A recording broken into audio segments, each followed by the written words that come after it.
Hello children, I'm back again with the science lesson Cleanliness and Hygiene Part 2. Now children, today we are going to start with measures to maintain good hygiene. Now to maintain good hygiene and to prevent the spread of communicable diseases, we should follow the following practices. Use a handkerchief to cover mouth and nose while coughing and sneezing. At home, store drinking water in clean containers. Filtering and boiling water before using it for drinking may help in killing all the germs present in it. Keep food covered to prevent flies from sitting on it. Never eat food items from shops that have unclean surroundings. Always eat food that has been hygienically prepared and stored. Do not allow water to collect in pots, vessels, coolers, etc. In and around your homes. Mosquitoes breed in such still water and cause disease such as malaria. Wash hands properly with soap and water before and after eating meals and also after using toilet. Dry wash clothes in sunlight. Sunlight kills many germs and also helps in removing bad smell from clothes. We should also allow sunlight and fresh air to enter our homes. Now children, the second point we are going to do is vaccine and vaccination. Nowadays, you must be familiar with the word vaccine. Right, children? There are several special substances that are now available which protect against specific diseases. These substances are called vaccines. The process of giving vaccine is called vaccination. Different vaccines are given at specific ages. Then we come to children, the next point, types and sources of waste. Waste is created because of various human activities. Waste can be in solid, liquid or gaseous forms. It is divided into two main categories, biodegradable and non-biodegradable waste. Now first we are going to do children, what is biodegradable waste?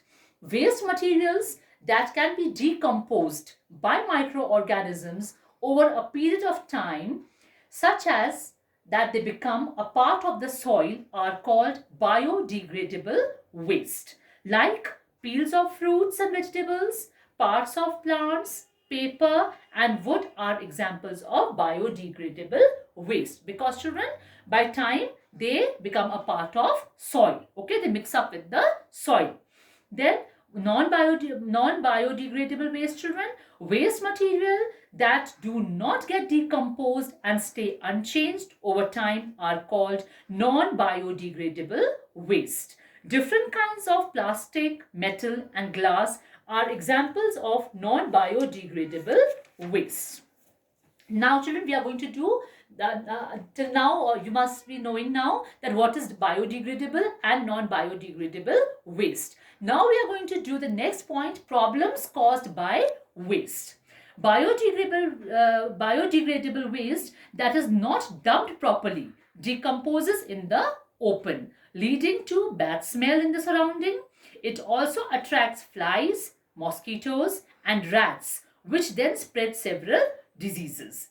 And non-biodegradable waste such as plastic bags and glass do not mix up with the soil over time. They may slowly release poisonous substances and contaminate the soil. They also stop rainwater from going down into the earth. Stray animals such as dogs and cows may eat this plastic bag and they may fall ill. Okay children?